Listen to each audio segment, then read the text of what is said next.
up, everybody? Well, I got another Lenovo Legion Go S with SteamOS and the Z1 Extreme chipset gameplay video for you guys today. And today, we're gonna check out Endless Suburbia. Now, so far, it hasn't done great on higher settings on these weaker systems, but once you turn it down to medium or low, it seems to be just fine. So I figured, let's see how this thing can do, and let's see if this is another game where Linux just wins out and has better overhead than Windows, or less overhead rather, which is why it gets better FPS. Now, I'm excited to try out that new Ally X Windows thing, where they pretty much just put everything, when you're in the big game mode, everything else just goes to sleep. Like, nope, we don't need any of you. Anything that isn't related to gaming, fuck you. Now, that might be quite a bit better. I still don't think it'll be as efficient as Linux, but it is what it is. So, with that all out of the way, why don't we go ahead, hop into the game, and let's see what this thing can do, shall we? So now, here we go. We're going to do 1080p. I'd do 1200p if I could, but the game just straight up doesn't support it. It's not an option. So we'll do 1080p. The difference between the two is negligible anyway. And I'm not going to lie, the controls on this guy were kind of annoying, so I couldn't really figure out how to scroll down for you guys, but you're just going to have to trust me. It's on the high preset. Everything is on high. No funny business. I would have shown you, but I would have spent like a half an hour trying to move this damn thing over there. So instead of sitting here and watching me play around with this thing for what looks like 41 more seconds here, let's just get into the game, shall we?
Now for 900p, medium preset.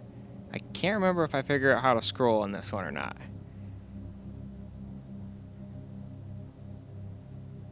Because with the Steam Deck and the Allies, I was able to grab hold of the little thing, but with this tiny ass little thumb thing they give you, it is not easy to move around. Like if you're trying to select something big and you don't have access to the touch screen, then it might be like better than nothing, but it's not exactly a great time otherwise, but at least we got it this time. So why don't we get into the game?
Last up, 720p, all low.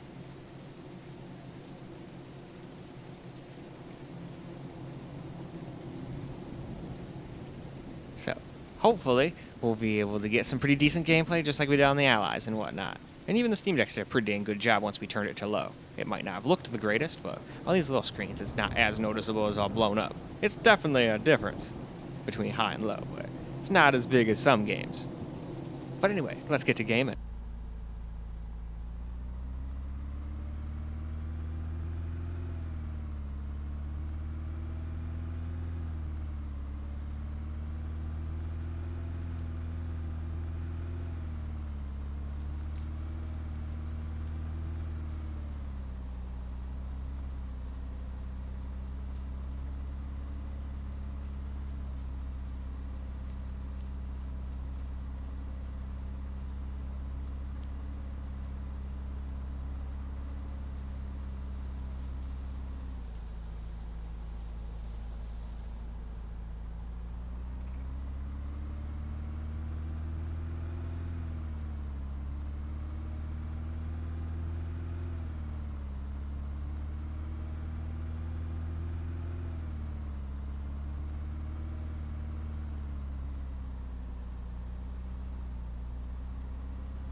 So now we will get some camera recorded gameplay.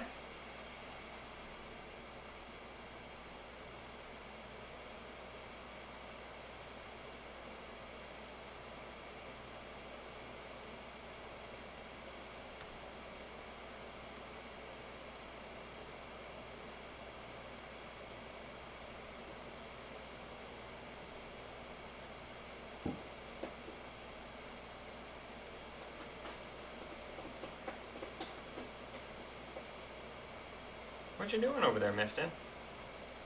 Playing around one of your boxes? She loves boxes. I mean, most cats do. You can give her the most expensive cat toys in the world and she'd rather play with, like, a bottle cap or a piece of string. There's a couple little toys she does like. Mostly tea bags full of catnip. But I think it's more of the catnip she likes more than the toy itself, to be perfectly honest.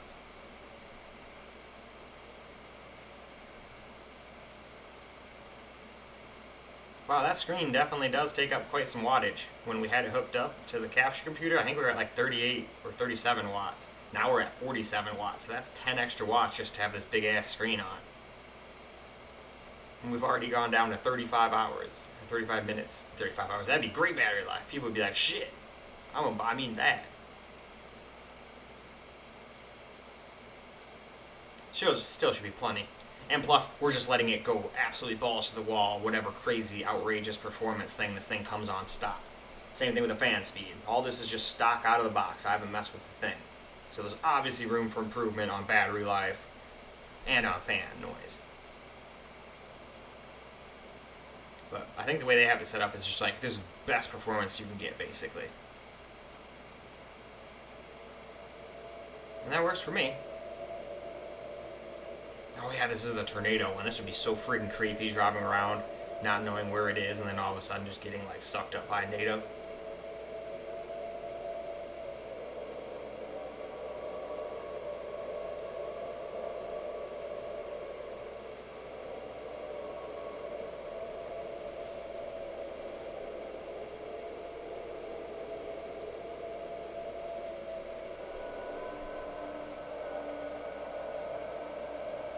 Now this thing obviously won't be getting as high FPS or unplugged from the capture computer as the Allies, since the Allies just had no VSync on at all. This thing and the Steam Decks limit their frames to the screen refresh rate when I unplug it from there. That's just the way I figured I'd do it. But so far from what I've seen, it seems pretty equal to the Allies. In fact, I think they still got a little higher FPS even when I had it hooked up and was going completely V-synkless.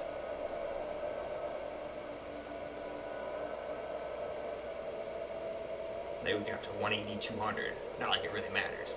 But if I didn't have this freaking thing on in the corner, I would just assume they were all the same so far. Even the Steam Deck was doing pretty dang good. Now that one sometimes would drop down into the low 60s when we had it on low, but it was doing a phenomenal job. I was scared it wasn't giving us playable, or going to give us playable FPS at the beginning. It starts out at epic. I'm like, okay, yeah, no, this thing is not an epic machine. Maybe if you're playing a game from like 2005, but... And so it begins.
Now, I would look around and whatnot, but it's honestly kind of annoying on this thing. It's so, like, lurchy. It's not as smooth as some of the other systems. And then this thing is a pain in the butt. Nowhere near as good as the Steam Decks. little track pads. But still happy to have it. If I didn't have that, I wouldn't have been able to change the settings screen. Why, hello, sir. He seems to be having a rather bad day.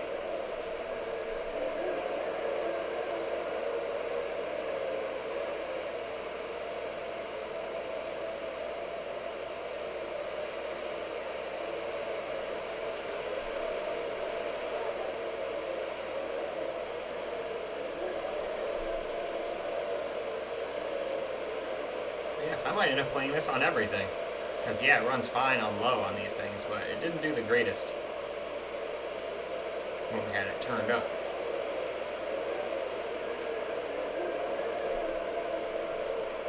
So I'm kind of curious, what computer does it take to actually run this game maxed out?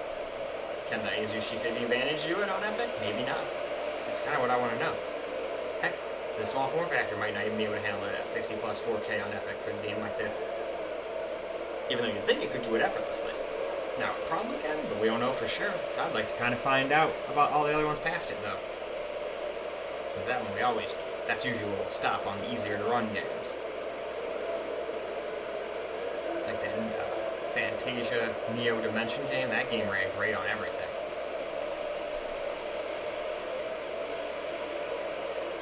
Or I knew it would, so I stopped at the small form factor, you know? We're just gonna keep going through stop signs. There's no one around. Cop didn't see it, I didn't do it.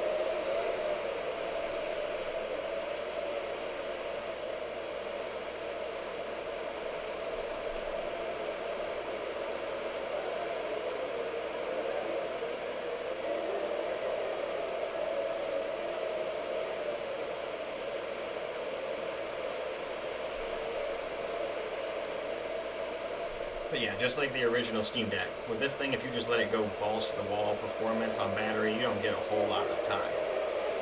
It kind of slots between at least in this particular mode, I'm sure you can make it, you know, probably comparable to a Steam Deck OLED, but as it sits, it seems like it's more in between the LCD and OLED in terms of battery life.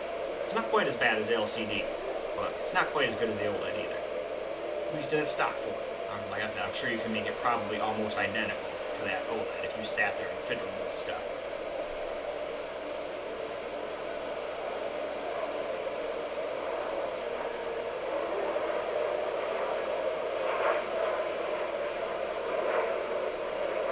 Now my question is, why do we hear like a freaking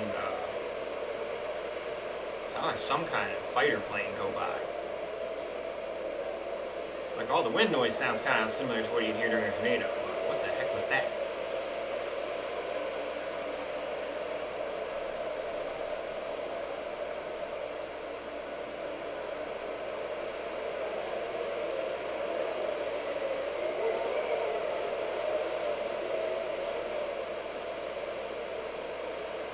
Oh, no, we're toast.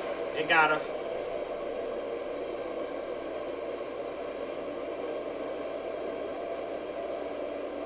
And the real lame thing is, before we even hit the ground like that, we probably would have been killed by shrapnel. But if we survived at that point, that would really suck. But with that, let's wrap up, shall we? Well, alright guys, that's a wrap for Endless Suburbia on the Lenovo Legion Go S with the SteamOS and Z1 Extreme chipset, and it did a pretty damn good job, pretty much just like the rest of the system. It basically matched the Allies, didn't really do any better or worse. In fact, I'd say the Allies probably won a little bit in frame rate, but I think that's just because I had them completely unrestricted, and I can't remember if I have this one set up to unrestrict itself now that I think about it. The other Steam Decks I do. I have them set up to not limit frame rate on the capture speeder, but as soon as we unplug it and it's using its own screen, then it goes back to limiting it to its refresh rate. I don't know if I ever set this one up. I'm gonna have to go and do a little research on that, but still, more than playable. It was a great experience. The only thing that was not fun was setting up the graphics and stuff, because this thing was essentially useless, and this thing is annoying. But I'm still glad I had it. I wouldn't even be able to do the settings without hooking up like a Bluetooth mouse or something otherwise, so glad to have it. But it sucks ass compared to the Steam Deck's trackpads, but what do you expect? It's like this small little, you know what it reminds me of? You guys, most of you guys are probably too young to remember these, but these laptops, like ThinkPads and stuff, they used to have this tiny ass little nipple right in the middle that you would use as the mouse. It wouldn't be like a touchpad on the bottom, or if it, some had both, but some people like the little nipple in the middle and you'd move your mouse around with that, with like your thumb or something, or with your index finger. It was very strange. Kind of reminds me of that, only made into a trackpad. But anyway, that is all for this video. So I hope you guys enjoyed the video, because I sure as hell enjoy making it for you guys. And until the next video, peace out, guys.